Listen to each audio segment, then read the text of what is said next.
Welcome back to the Star Trek Critic. Today's episode is one of the best of the series, Darmok, and a great way to start Season 5. The Enterprise is on a mission to meet the children of Tama, a race with a very unique way of speaking. So let's see if the Starfleet crew will mess up first contact again. Data says there have been random meetings but nothing formal. Riker wants to know if the left fielder is involved. The left fielder's name. Why?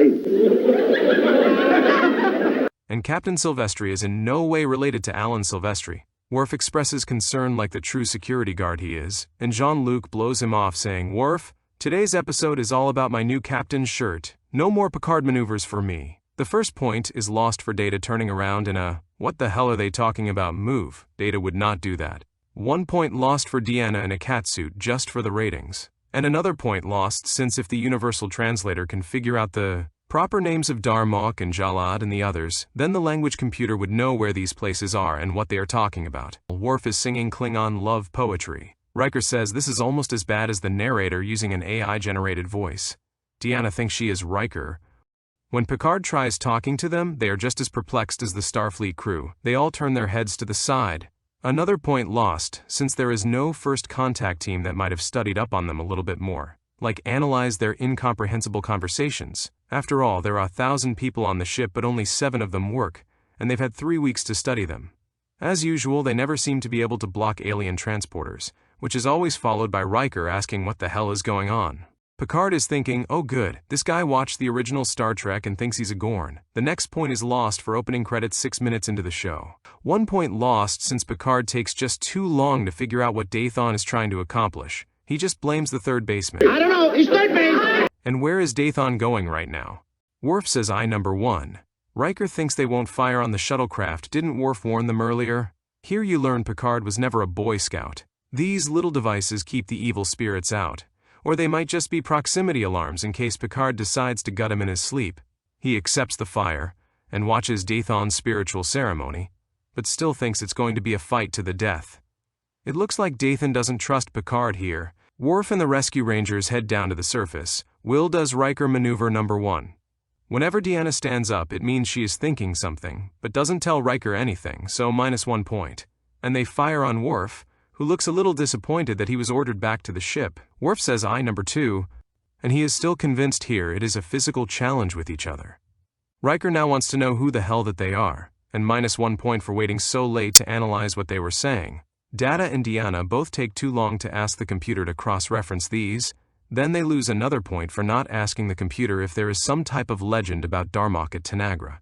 Picard is finally figuring it out. All this time he thought he was doing a photo shoot in the woods to show off his new shirt. While Dathon is trying to communicate, Picard is thinking, hey, weren't you on Star Trek 2? Deanna mentions her favorite president.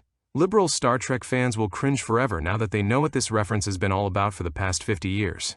Riker wants to know how close this monster is to the captain. Worf says, I don't think they like each other that much. Geordi says he wants the captain out now. Riker says, hey, that's my line.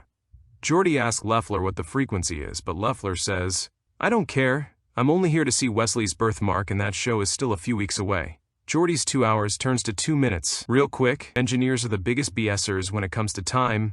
Worf says I love you. Riker says I know.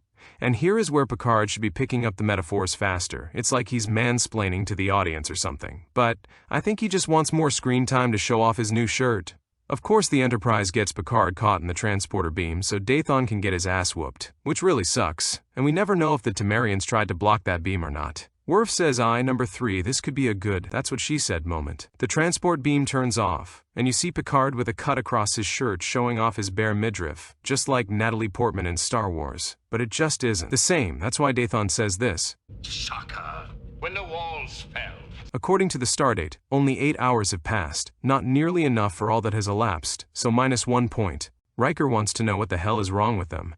Geordi wants to know Leffler's favorite Matrix movie. Riker decides to fire on the Tamarians before talking about what Deanna and Data have learned, so -1 point. And why did they wait 3 weeks to search into Tamarian linguistics?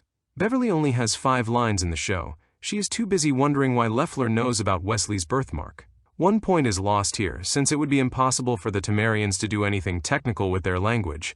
They would need some type of science language as well. And now at night Picard and Dathon have a male bonding moment. Dathon tells the story of Darmok and Jalad, Ironically, the Temerians really aren't concerned about the details of the metaphors they are talking about. The director told Dathon, "To simulate pain, just imagine you are giving birth to twins." One point is lost since Dathon is seriously injured, and neither he or Picard try to contact the Temerians. Picard first says he doesn't know of any stories to tell. He is full of it, since all he does is read Shakespeare and classical literature. But he does tell the story of Gilgamesh, which strangely is similar to the story of Darmok and Jalad at Tanagra. This screenshot has the perfect caption for saying goodbye to Dathon. The next point is lost since Riker didn't try to negotiate at all before firing. Now he caused an interstellar war. Worf says I number 4, and they beam Picard up before he gets eaten by the monster. One point is lost since Star Trek forgets you can't beam someone up with the shields up. Worf says I number 5, even in a tense situation, it's time for a drink. We like to drink, drink, drink, drink, drink, drink, drink, drink, drink, drink, drink. Picard is back on the ship, and now he speaks to Marion. Strangely, we can all understand what he is talking about. Look closely when he mentions the death of Dathon. The whole crew does a short religious ritual in memory of him. The first officer gives the order to sail away. We don't know if they beamed Dathon's body or left him behind, and the Temerians are never heard from again. You never really know what their intentions were, but this episode follows true science fiction in the fact that when you go out exploring, you really won't know what you are going to find out there or what they are looking for either. Inside the captain's office, Picard tells Riker the best way for humans to understand aliens is to look up ancient recorded history. The fact that Dathon gave his life just to meet with a new race is a little overwhelming for Picard. And if you look close through the window, Picard does the exact ritual that the Temerians did in honor of Dathon. This is Ashley Judd's first acting job. She only auditioned to see Wesley's birthmark. The late Richard Allen had 2 episodes on Star Trek. He also was in the Jumanji TV show, and left us at the early age of 55. The late Paul Winfield was also skilled at the violin and has a lifelong career of stage acting in 125 screen credits, including Damnation Alley, Terminator, and Babylon 5. He earned 3 Emmys and nominated for 1 Oscar, and deserves a much longer video just about his career. You can tell this is one of the better episodes, since this video is so short and I couldn't find enough ways to trash on it. Darmok, one of the best Season 5 episodes in the series, gets a score of 87%. It would be very easy to create a complete video just about all the hidden metaphors in this show. Be sure to click the like button, the share button, and the subscribe button, and check out all my other videos and playlists, and I will see you again soon. Sukat! His eyes uncovered!